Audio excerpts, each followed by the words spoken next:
Albert Einstein once said, "Everybody's a genius, but if you judge a fish by its ability to climb a tree, it will live its whole life believing that it is stupid."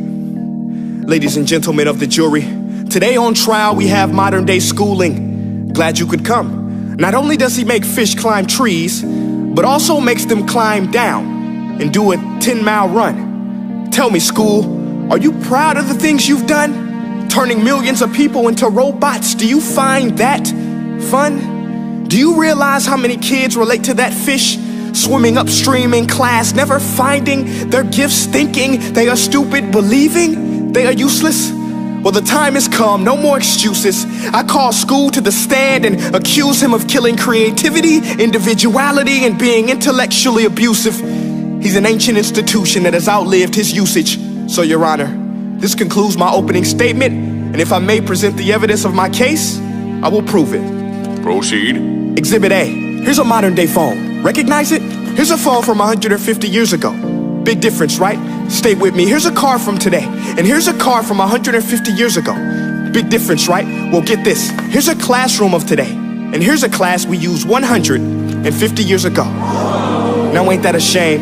In literally more than a century, nothing has changed. Yet you claim to prepare students for the future? But with evidence like that, I must ask, do you prepare students for the future or the past?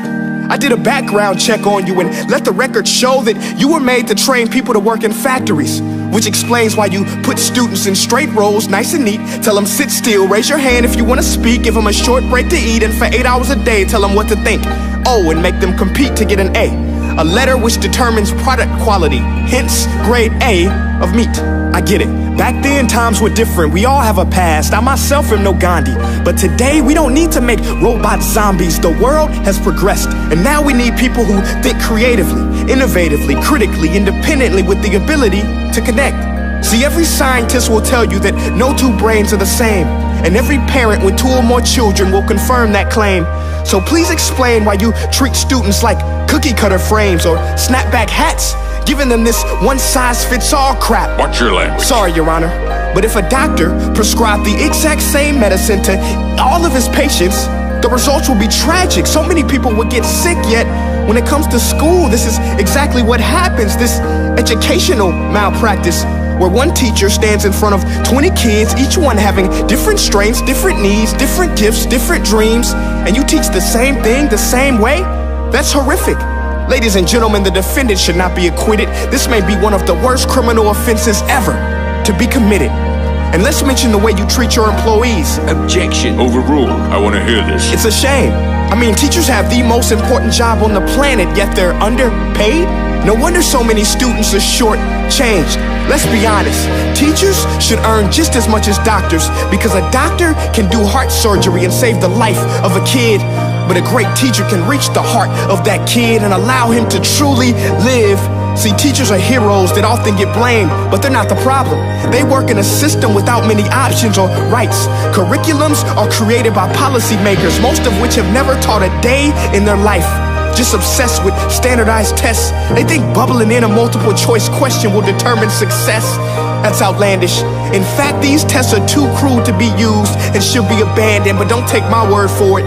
Take Frederick J. Kelly, the man who invented standardized testing, who said, and I quote, "These tests are too cruel to be used and should be abandoned." Ladies and gentlemen of the jury, if we continue down this road, the results will be lethal.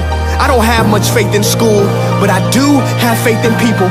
And if we can customize healthcare, cars, and Facebook pages, then it is our duty to do the same for education, to upgrade it, change it, do away with school spirit, because that's useless. Unless we're working to bring the spirit out of each and every student, that should be our task. No more Common Core. Instead, let's reach the core of every heart in every class. Sure, math is important, but no more than art or dance. Let's give every gift an equal chance. I know this sounds like a dream, but countries like Finland are doing impressive things. They have shorter school days. Teachers make a decent wage. Homework is non-existent, and they focus on collaboration instead of competition. But here's the kicker, boys and girls. Their educational system outperforms every other country in the world. Other places like Singapore are succeeding rapidly. Schools like Montessori, programs like Khan Academy. There is no single solution, but let's get moving. Because while students may be 20% of our population, they are 100% of our future. So let's attend to their dreams, and there's no telling what we can achieve. This is a world in which I believe, a world where fish are no longer forced to climb trees. I'll rest my case.